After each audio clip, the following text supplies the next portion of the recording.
So here is the rundown. On May 4th, Trump basically said that he wants to reopen Alcatraz. Why is this? Because earlier that day at his local Miami residency, the PBS affiliate was airing the movie Escape from Alcatraz, a 1979 Clint Eastwood movie. Here's what he then went on and put on his Truth Social account. Rebuild and open Alcatraz. For too long, America has been plagued by vicious, violent, and repeat criminal offenders, the dregs of society, who will never contribute anything other than misery and suffering.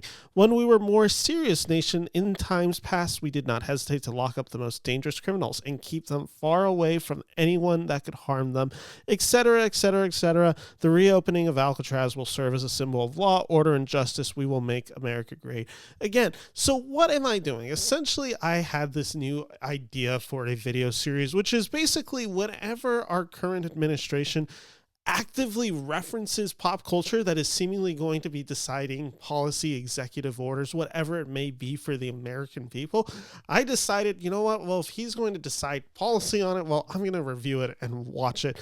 And there's so much to actually learn about who's in charge right now, who's in power, based on media literacy and how they almost like fundamentally do not understand media. And that's a really interesting case for the movie Escape from Alcatraz today, which was a movie I'd never seen before. I live really close to Alcatraz, so it's like I've been there a handful of times. It was always something that interested me as a kid. Apparently that same interest lies with Donald Trump. But here's a lot, and there's so much that we could be like discussing about the president basically making decisions based on what was airing on his local PBS affiliate network. Like, one, he wants to defund PBS, so it's like very funny to me that he was actively watching PBS as he's actively trying to defund it. Like, there's so much to discuss here. There's the fact that Alcatraz is literally a museum now that generates millions of dollars in tourism, so you'd just be taking that out of the economy. There's the fact that back in 1959, it cost 3 times more to house somebody in Alcatraz than other places. So it's like this whole idea of government efficiency, like we'd be wasting so much money to house people in Alcatraz. It's just not practical. And then the fact was, this prison closed down in 1963 because it needed like $5 million of renovation. And at the time, it was just kind of considered a sunken cost. That's in 1963, $5 million. This museum has now had millions of people foot traffic. It's further aged. This would basically need to be torn down and renovated completely from new. That's all relevant. It's not anything that I'm going to necessarily dive into today. I'm more discussing the fact that there is a huge media literacy, which watching Escape from Alcatraz last night, I just kind of kept thinking, I'm like, wow, how does somebody's watching this movie come away with the thought, we should reopen this prison? Like, this is a crazy thing, I thought, to think while watching this movie. How does someone miss the point of this movie so much? And the prison industrial complex that we're seeing in this movie, and just the cruelty on display towards these prisoners. And essentially, for those who do not know, Escape from Alcatraz is a 1979 prisoner escape movie where Clint Eastwood stars as Frank Morris and recounts the 1962 prison escape. This is a very famous incident in Alcatraz's history. It comes a year before Alcatraz closes, which essentially Alcatraz was kind of sold to everybody as this place that an inmate could not escape. You'd send your hardest criminals in there, you'd send your murderers, whatever you would, and then you would also just send people who were people who tried to break out of jail, because they're like, well, this is impenetrable. You cannot escape this prison. And then in 1962, people seemingly escaped, and we don't know exactly what happened to them. A lot of people believe that they made it to shore. Other people think they died out in the San Francisco Bay. And what's fascinating about this movie is my relationship to Alcatraz, the public's relationship to Alcatraz, and then the reality of Alcatraz. So I am somebody who has always been fascinated by Alcatraz. I love going on the tours in there. I find it so eerie. I find it so creepy to be in that prison and kind of know everyone who was there. Know that you had guys like Al Capone, that you had the Birdman, Machine Gun Kelly were all housed there. And then you also like just kind of learn that there was just a bunch of other people housed there. There were just people who were, in some cases, petty thieves who were there just because they had repeatedly tried to break out of jails. You learn that there were people there for tax evasion, which, I mean, technically that's the reason Al Capone is there. But it becomes a maximum security prison where they hold dangerous prisoners, yes, and they also just hold people who were a flight risk. Like, and you learn on the tour, like, the cruelty of Alcatraz, like how maddening it must be to have been housed there. And this movie does a great job depicting this. And this is a movie about power. Escape from Alcatraz is that. It's a movie where one guy and one group of people hold all the power and everyone else is helpless. Until this guy comes around, and Frank Morris, played by Clint Eastwood, and he basically decides that he cannot stay here. This movie follows the warden character who holds all the power and abuses said power because power is corrupting. This warden is played by Patrick McGoohan, and he sees his job and his responsibility is to enact cruelty and to break people.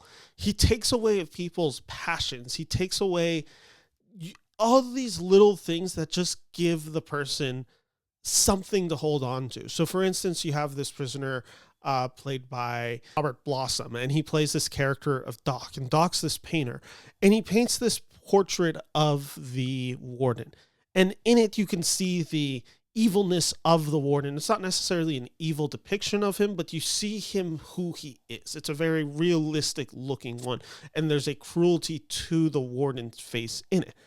And the warden takes away his painting for that, which is like what is holding Doc's sanity in this place that is literally driving people insane.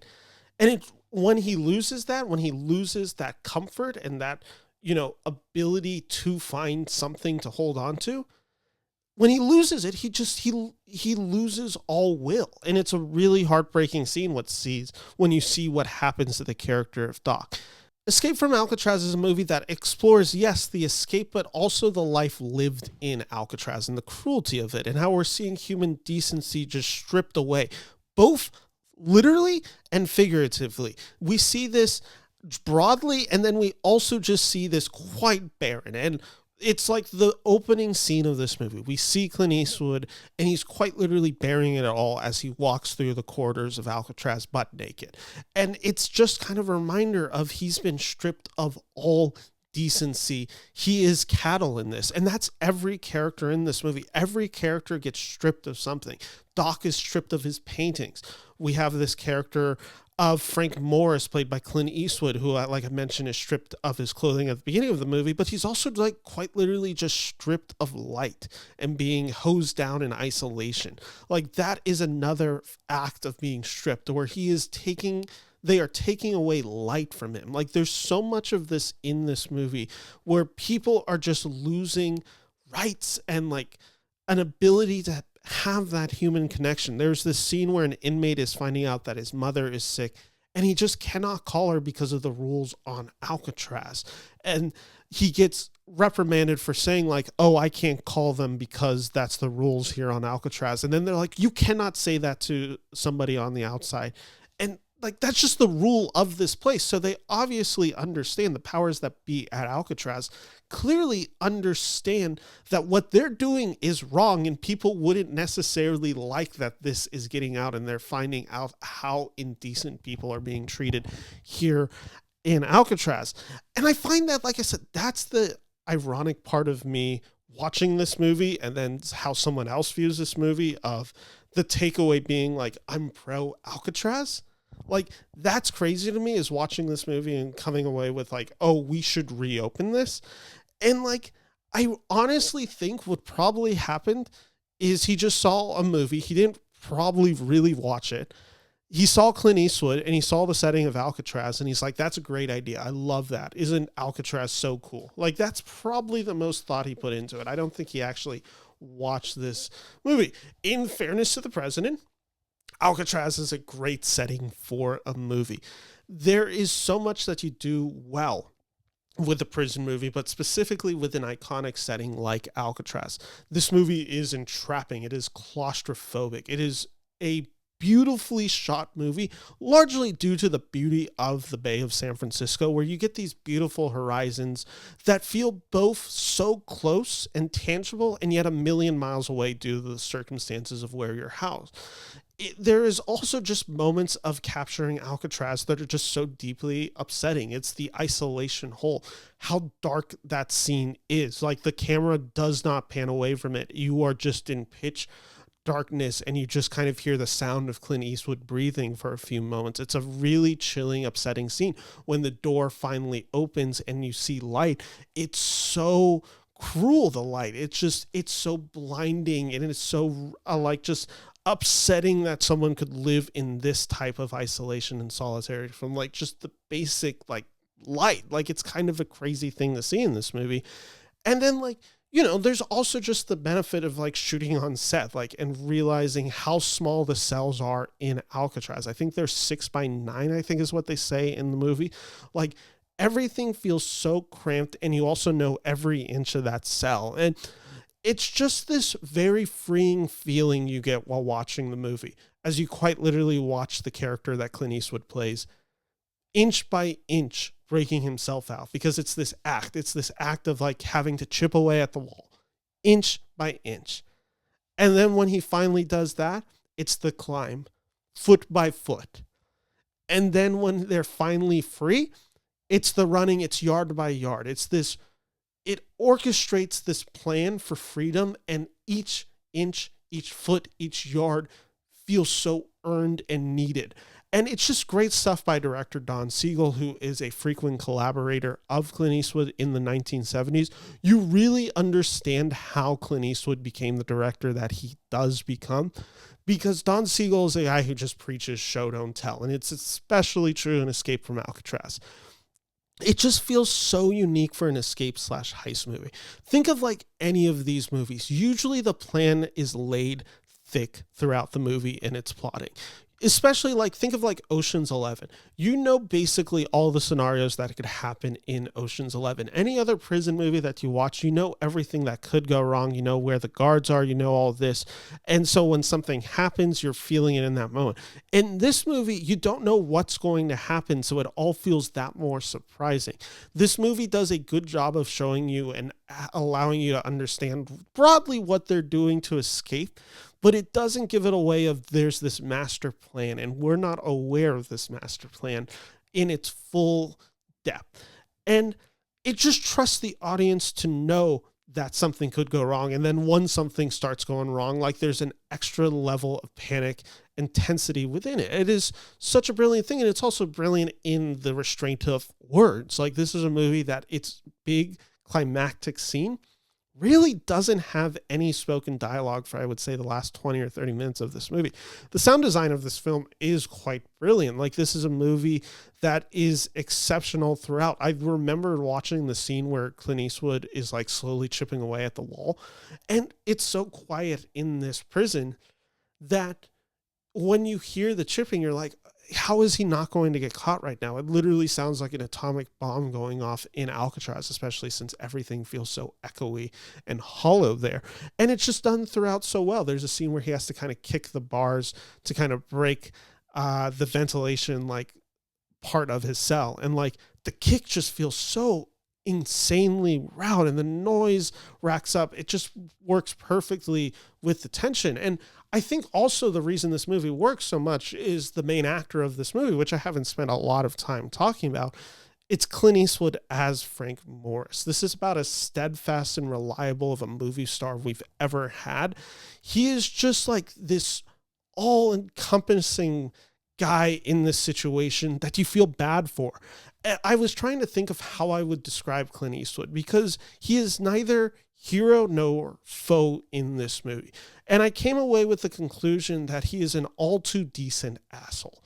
He is somebody that is a criminal in this movie, and he says some very offensive racist things in this movie. This movie seemingly thinks he's a bit of a racist, but he also looks out for his friends in prison. And then there's also moments where you see that, like, any prejudice that he may have breaks, because it's a relationship of needs and necessities. There's this final handshake that he gives with the actor Paul Benjamin, who plays the character of English, this black man who's also incarcerated at Alcatraz at the time, where you feel and recognize these true bonding over something, and that something is freedom. In this case, freedom from Alcatraz. And you see that these two men understand that is what they both crave, that is what they both want, and they find this kinship in it, even though, like I said, this movie starts with the Clint Eastwood character either being cheekily racist to him or being just downright racist. I think that is a bit up for interpretation.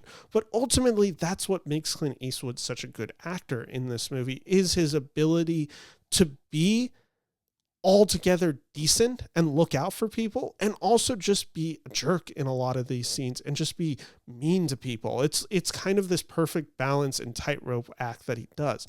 He's not this perfect altruistic guy. We know that because he ended up in Alcatraz. Everything we see him do in this movie is rather decent, though. He is a decent man in the context of this movie. And I think that's also just due to the extremity that is going on with the people who are housing the prisoners at Alcatraz. But we see him looking out for his fellow cellmates. When Doc loses his ability to paint, he wants Doc to be checked on because he knows Doc's going through a hard time and he's worried about Doc.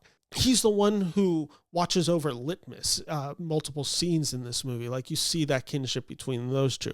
He's the one who tries to stay out of trouble at the yards. And when people get in his way, he'll deal with them, but he doesn't fight the guards. He doesn't try to antagonize. He just wants to protect himself. He is ultimately somebody that does look out for other people, and he does want to do it. And there's this even relationship that he has with another fellow inmate, the guy who shares a wall with him, where you could see this other guy is a little bit more nervous about this plan of escape and maybe doesn't have the confidence to pull it off. You see Frank Morris risk stuff for this cellmate. Again, it's just what Clint Eastwood does so well as a movie star. Either way, as a movie, I enjoyed watching Escape from Alcatraz a lot. This is a really, really damn good thriller. This is a really good prison escape movie. It's a great Clint Eastwood performance. It's a great direction throughout. As a thing leading our policy and like what we're trying to do as a country, like, it's kind of crazy, and not even kind of, like, it's just insane. But you know, this is the point of the series. And yes, I will be doing more of these. I have a few thumbnails already in mind because there's just stuff that always comes in and out that seem to be repetitive within the current administration's mind and movie references. So we'll talk about them as they come out. So thank you so much for watching, and I hope you enjoyed my review of Escape from Alcatraz. Oh, star rating. I'm going to go 4 out of 5 stars for Escape from Alcatraz.